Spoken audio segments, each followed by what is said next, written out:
اما بعد فاعوذ باللہ من الشیطان الرجیم بسم اللہ الرحمن الرحیم۔ اللہ رب العزت نے تمام انسانوں کے مسائل کا حل اپنی کتاب قرآن پاک کے اندر رکھا۔ حضور اکرم صلی اللہ علیہ وسلم کو نبی بنا کر مبعوث کیا تو آپ صلی اللہ علیہ وسلم انسانوں کے تمام جتنے بھی جملہ مسائل ہیں ان کا حل بھی امت کو بتلا کر گئے۔ آج اگر آپ بھی کہیں کہ میرے مسائل کا حل قرآن پاک میں نہیں، زندگی نبوت میں نہیں، تو وہ انسان نہ آشنا ہے قرآن و سنت سے۔ آج ہم لوگ دین سے نہ آشنا ہیں، قرآن و سنت سے نہ آشنا ہے، جس کی وجہ سے ہم پریشان اور مسائل کے اندر مبتلا ہیں۔ پریشانیاں انسان پر آتی ہیں، زندگی کا جز ہے۔ کوئی انسان ایسا نہیں ہے جو پریشان نہ ہوتا ہو، کوئی انسان ایسا نہیں ہے جو بیمار نہ ہوتا ہو، کوئی انسان ایسا نہیں ہے جس کو فقر نہ آتا ہو، غربت نہ آتی ہو، لیکن انسان کا تعلق اللہ سے مضبوط ہونا چاہیے۔ انسان آئے بھی زندہ بھی ہوتے ہیں، پیدا ہوتے ہیں، پھر آہستہ آہستہ زوال کی طرف عمر کے جاتے ہیں اور ایک وقت آتا ہے فوت ہو جاتے ہیں، ختم ہو جاتے ہیں۔ کیونکہ ہم نے یہ ساری چیزیں دیکھنی ہیں۔ ہمارا یہ دنیا ٹھکانہ نہیں ہے، دنیا ہمارے ہمیشہ رہنے کی جگہ نہیں ہے۔ ہم یہاں پہ آئے ہوئے ہیں اپنا سزا پوری کرنے کے لیے، وقت پورا کرنے کے لیے، پھر ہم نے جانا کہاں پر؟ اصل جگہ پہ، جس کو جنت کہا جاتا ہے۔ اب یہ دنیا کے اندر ہم جب پریشان ہوتے ہیں، غمگین ہوتے ہیں، تو ہمیں کیا روش اختیار کرنی چاہیے؟ آج مرد اور عورتیں اکثر جب پریشانی کے اندر مبتلا ہوتے ہیں، مسائل کے اندر مبتلا ہوتے ہیں، تو ان کا نظریہ، سوچ اللہ پر، اللہ کے رسول پر اکثر کی جاتی ہے، لیکن اکثر ان کو در کو چھوڑ دیتے ہیں۔ اور بعض تو اتنے نا امید ہو جاتے ہیں کہ وہ بالکل ہی نا امیدی کے جملے زبان سے نکالنا شروع کر دیتے ہیں۔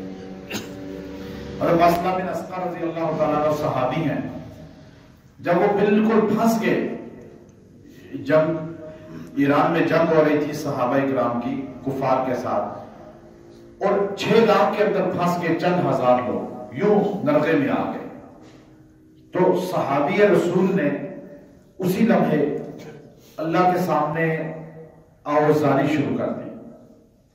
اب اللہ رب العزت کے سامنے کیسے آوازاری کی؟ یا رب محمد انصر امت محمد صلی اللہ علیہ وسلم، یہ جملہ شروع کر دیا گیا۔ اے رب محمد، حضور صلی اللہ علیہ وسلم کی امت کی مدد کر۔ ابن کثیر رحمۃ اللہ علیہ نے لکھا کہ یہ جملے آپ کی زبان سے جاری تھے، آسمان سے گھڑ سوار، گھوڑے پہ سوار، پگڑی باندھے ہوئے کافی تعداد میں فرشتوں کو نازل ہوتے ہوئے صحابہ نے اپنی آنکھوں سے دیکھا، اور ان گھڑ سواروں کا اگلا جو سوار تھا اس کے ہاتھ میں نیزہ یوں لہرا رہا تھا، اور وہ کہہ رہا تھا کہ اے محمد رسول اللہ کی امت، محمد کا رب تمہاری مدد کے لیے بھیج چکا ہے۔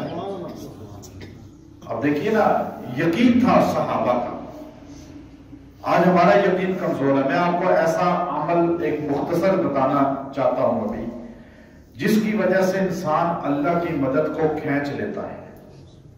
آپ پریشانی کے اندر مبتلا ہوں، یہ خواتین ابھی بڑی تعداد میں بیٹھی ہیں، آپ مرد حضرات آتے ہیں علاج کے لیے، یہاں ابھی بیٹھے ہیں، خواتین غور سے سنیں یہ چیز، خاص طور پہ خواتین کے لیے، مردوں کے لیے بھی ہے، لیکن چونکہ خواتین کو یہ چیزیں گھر بیٹھے نہیں ملتی۔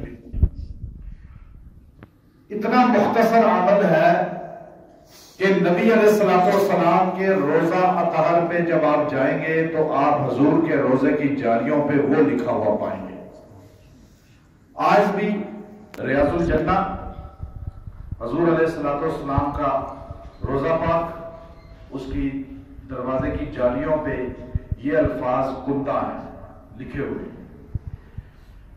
صلاۃ و سلام پڑھنے والا جب سلام کے لیے کھڑا ہوتا ہے تو سامنے الفاظ یہی دروازے پہ فریم پہ آپ کو لکھے ہوئے نظر آتے ہیں.